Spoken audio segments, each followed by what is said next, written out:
Hey everyone, how's it going? Welcome back to Hendo's Hot Topics. First and foremost, I hope you're doing well. And thank you so much for being patient with me while I took a break that I really needed, which I didn't realize I needed. But the plan is to get back into podcasts on a more regular basis at the start of midway of March. I'm going to get back into it. But I'm going to talk to you a little bit about what's happened since we last spoke properly, and I want to really focus this episode around the topic of the way you perceive yourself, because the other day I had my first real encounter with body dysmorphia, and I really want to talk to you about it and talk to you about the conversations I've had with some people around it, and hopefully make you realize that it's more than normal and more than okay to go through it.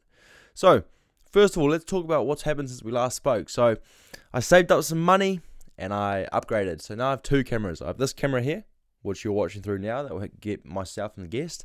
And I have this camera here. So when a guest comes on, I'm going to put this camera over here, and it'll be facing the guest, just for those golden nuggets of wisdom and knowledge that they share.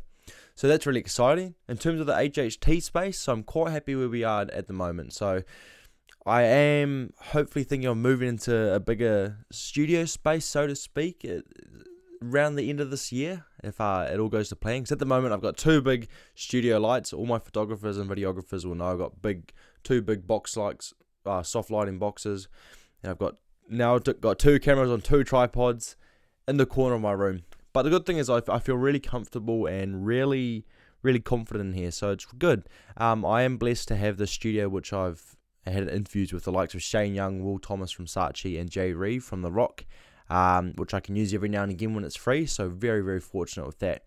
And I want you to keep your eyes peeled for the next coming weeks, maybe next month or so. My good friend Roz actually blessed me with the foam roller bottle from Refresh and Recover, her brand, a day or two before I did the 24-hour walk a couple years ago for I'm Hope, and I've used it since then.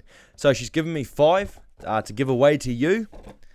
So here it is here, a foam roller flask, absolutely amazing thing, especially if you're an athlete, if you're trying to become active, if you suffer from shin splints or really tight muscles after maybe a little workout.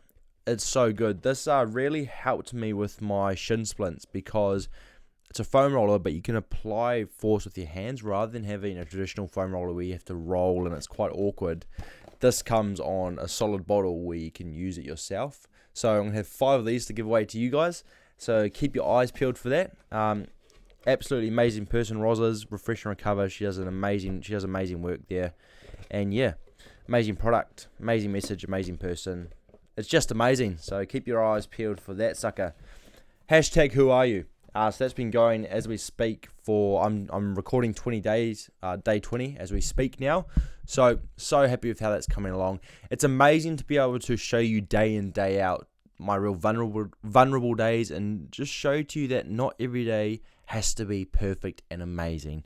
The thing I'm finding really good about it personally is sitting down and actually really thinking about something that was a challenge or a small win.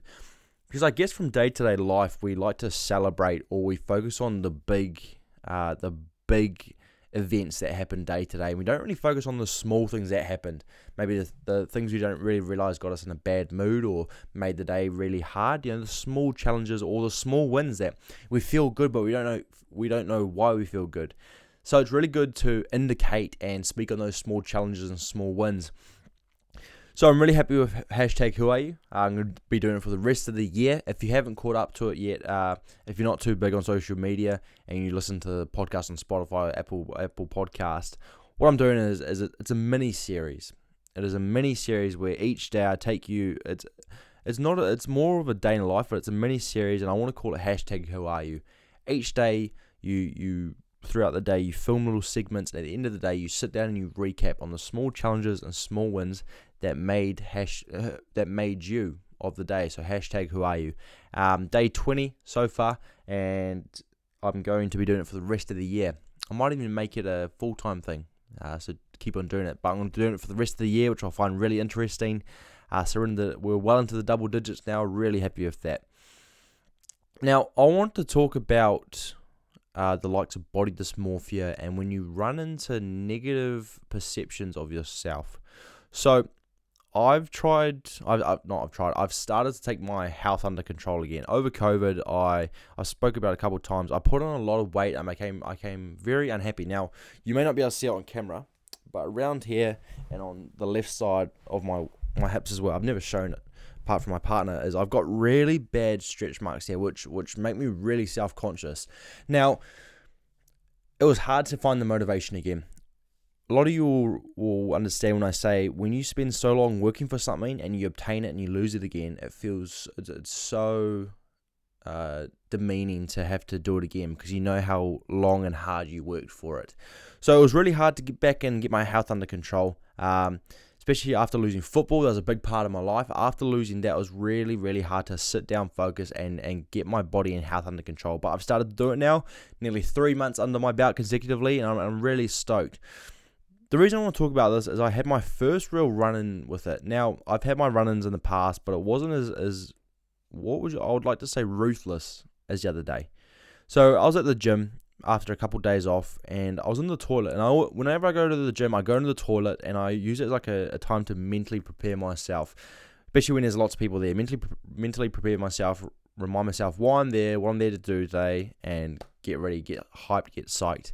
So I went to the gym and I stood up and I was getting changed out of my work uniform into my gym clothes.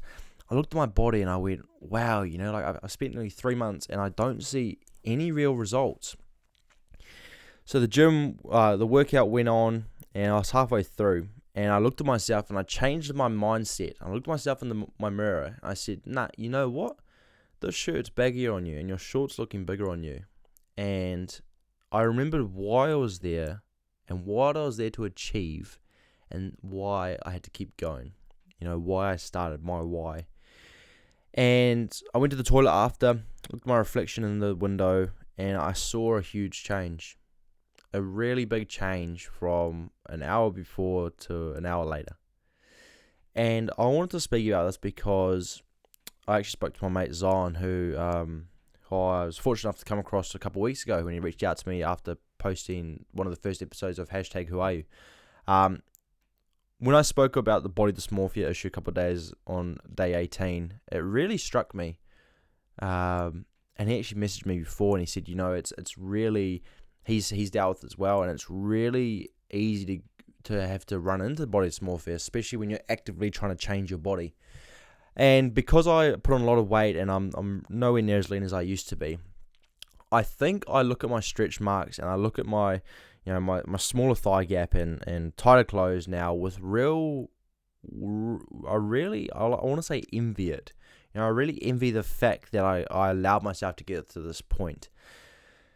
And I think that comes a lot from our society. It is really nice to see a lot of, especially models, male and female models, showing that as soon as those cameras are off, as soon as they're off the runway, as soon as they've taken that photo for Instagram, that their body is just like everyone else's. It's not toned 24/7. Their curves aren't like stereotypically perfect 24/7. That we all just have the same bodies. Now, when I started my journey again, my weight journey, I found myself taking photos probably every 3 days, every 2-3 days, and I started getting frustrated because I'm like, there's no results. Why is nothing happening? Now I take a photo maybe once or twice. I'd say I've taken a photo maybe once every 2 weeks, once every 1.5 weeks, and I realize that's the healthy way to do it. Creating that spot break where you get more realistic change, more time to see realistic change, rather than every couple of days there will be change, but it won't be to your perception. Because I said to my partner the other day after the gym that we see our bodies every day. And we see our bodies every day. We look down and we're like, you see the depth, you see the shadows, you see your curves, and to someone else they'll be like, holy crap, man, or damn girl, you've lost a lot of weight, and you're like, no, I haven't, because you see your body every day, and even though you're making those amazing changes, you won't notice it, because you'll be seeing it while your body's changing, but you won't pick up on them. Now, the reason I wanted to talk about this is because it is so common. So common. I have mates who are trying to bulk. They got really fast metabolisms and they're getting frustrated body dysmorphia because they want to bulk, but they can't, so they're constantly really lean, or like myself, I want to get lean again, but I can't seem to lose the weight easy. It happens on all aspects of the spectrum. And you're not alone. The biggest thing I found was starting at the gym again was comparing myself, and you get a bit, it gets a bit daunting. You see all these guys and girls with amazing physiques, and I want to have a physique like them. But you got to realize they've spent so many months and years working for that physique.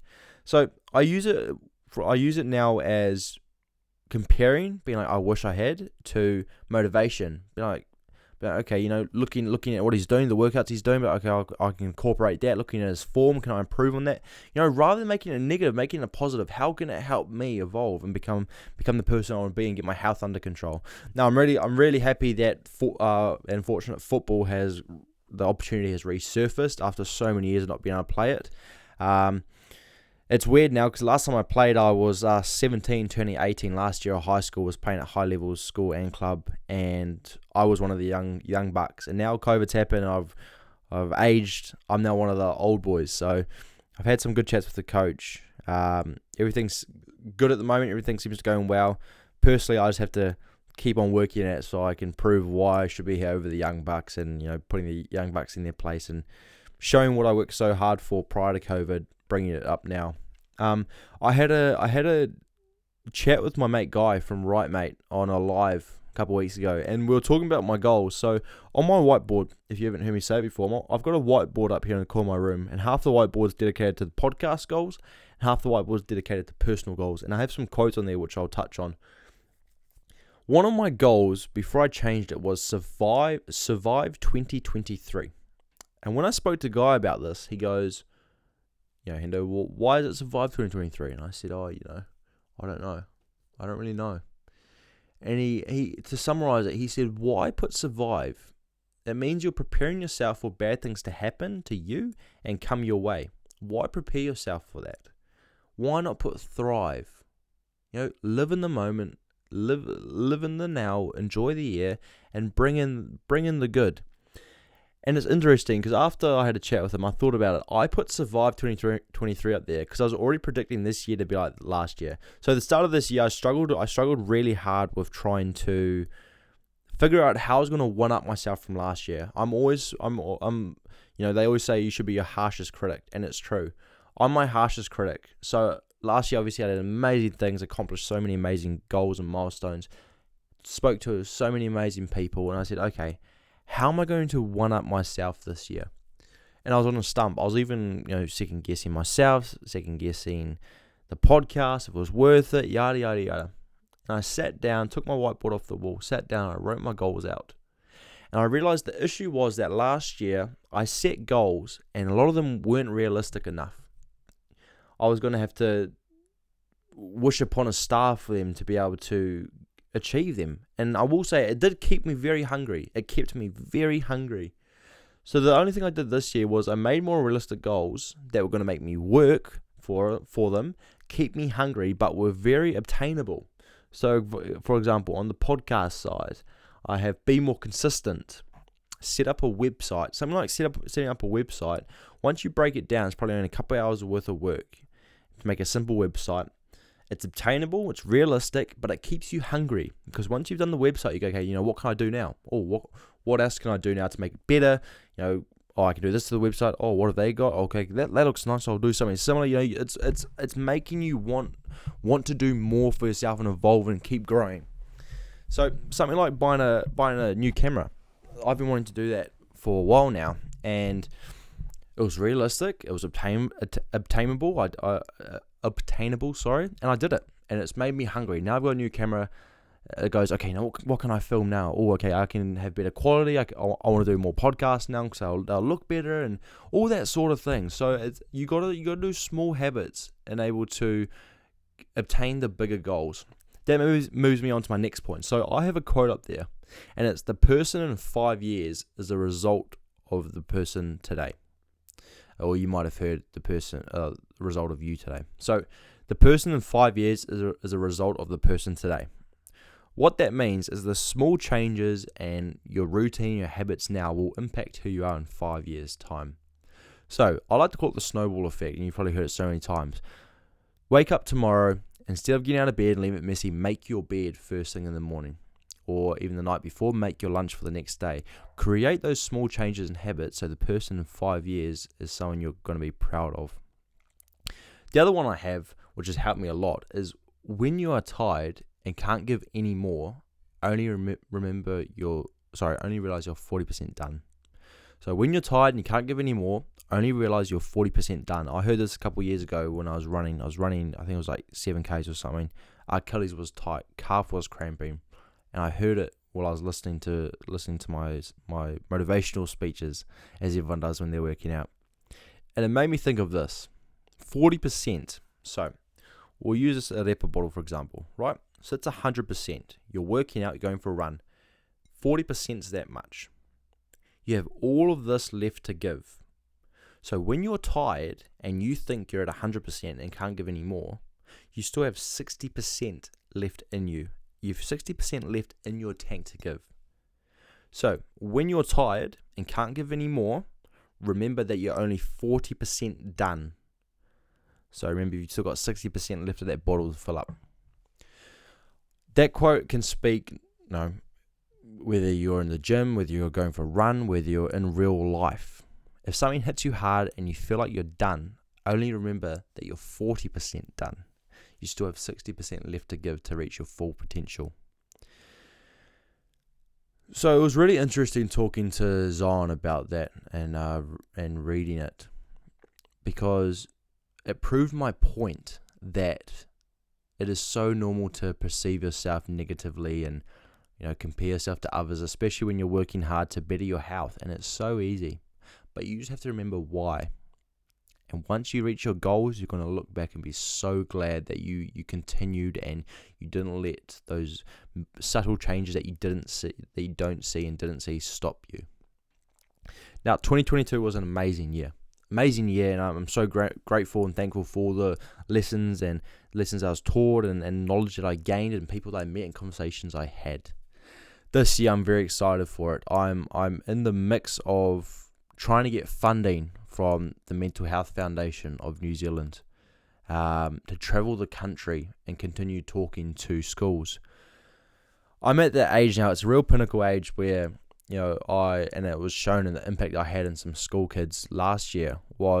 I'm at the age where when you're a kid, you're cool. You're a cool adult. And the best thing to do when a cool adult is to teach good.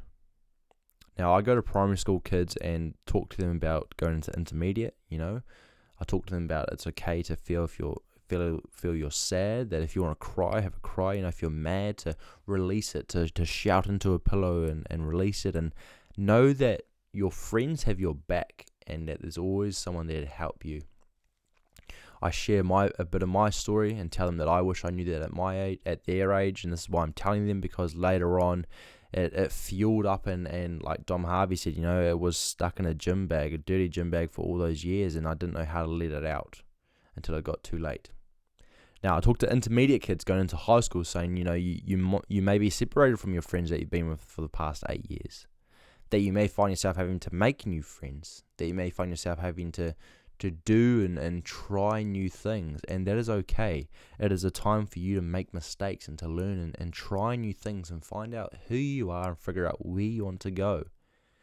I talk to high school students about to go into real life and saying, hey, if your mates are going to uni next year, you don't have to go to uni. If your friends are going clubbing every week, you don't have to go clubbing every week. You don't have to do things just because others are doing it. Take a year off after high school.